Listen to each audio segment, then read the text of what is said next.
given her idea, given the idea, we're going to be a recruiting agency with a BOA license.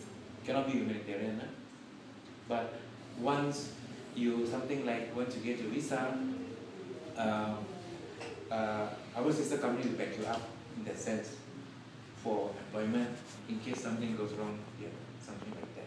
Just like an understanding. We're still working on that one. But the bottom line is this, no? Remember, you know, the Chinese, Singapore Chinese, they have a philosophy, no? Tell Mama Mari that we are having a meeting here. Just Kadisha there, they have a meeting here. Yes. Okay, so question. The main reason why we apply here is not to be just tourists, you know that, sir. You promised us employment. exactly. So how could you guarantee that if we could really can have our employer, the employer doesn't know us, how could you guarantee that they can trust us? They don't know how we work. They don't know the quality of our work. They don't know. Good point. Okay. All the certificates we have given is just the Xerox copy. Okay. How would they believe that that's not a false documents? Good point.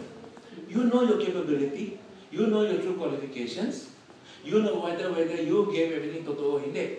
When you go abroad and you meet the employer face to face, if you are what you said you are, if you are welder, you can weld.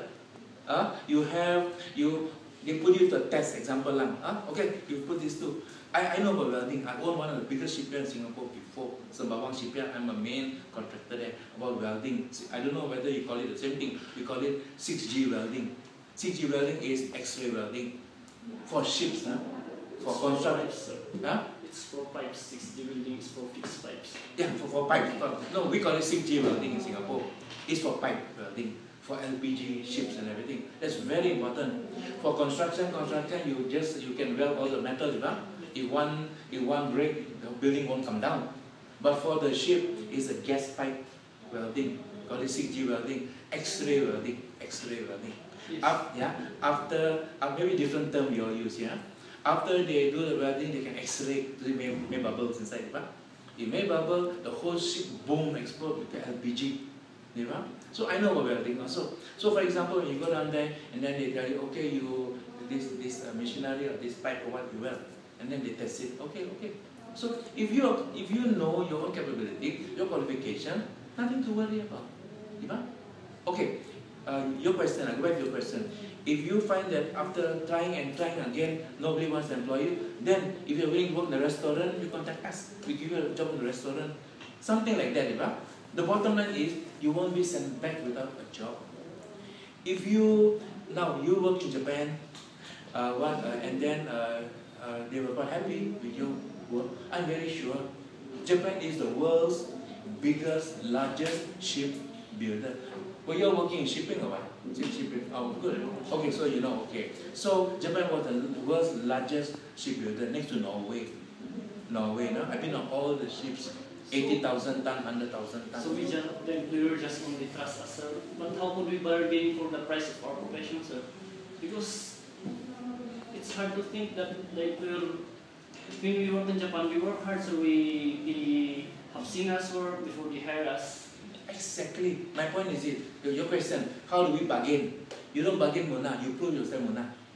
Once the employer already likes you, confident with you, they are the one to tell you, upgrade you, make you, upgrade you.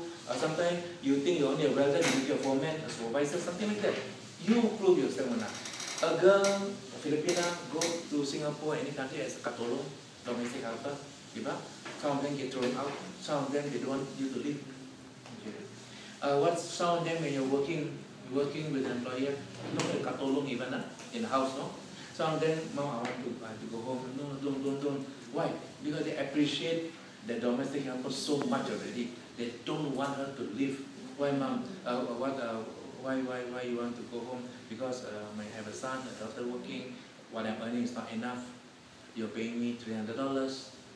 I want to go to Taiwan and work in the factory. I say, I'll pay you the $600 here. Get yourself appreciated by your employer first before you demand. Important is you invested to go there, you are there. You expect an employer, you're an employer. Once you already win the trust of the employer, that's when you call your cards. You demand. Because they don't want you, you can go to another place. Better still, this is not Japan. You're going to Australia, just like New Zealand, Canada. You have a chance of becoming an immigrant very soon. Right? They say swallow the bitter pill. Gamot, it's never tastes good, swallow the bitter pill. Whatever the employer says, never mind. Whatever some abusive say, never mind. You become an immigrant, Muna. Once you're already an immigrant, you can go to any employer you want. You can pick and choose. In the meantime, be humble. Right? The employer don't appreciate you so much, even though sometimes, some of my staff, good thing they all do. What a good boss I am. Some of them don't appreciate it. Francis is one of them. Don't appreciate, no matter what I do for him.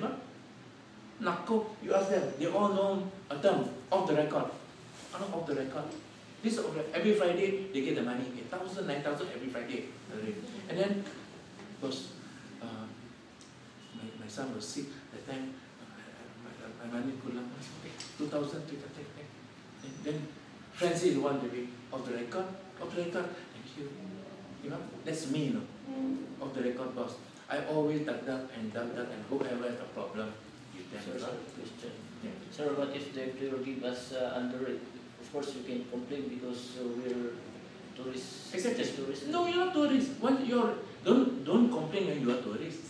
Supposing the employees come and work here while we're processing your working permit. Don't complain the time. Even you pulang, you just work. Even instead you're expecting your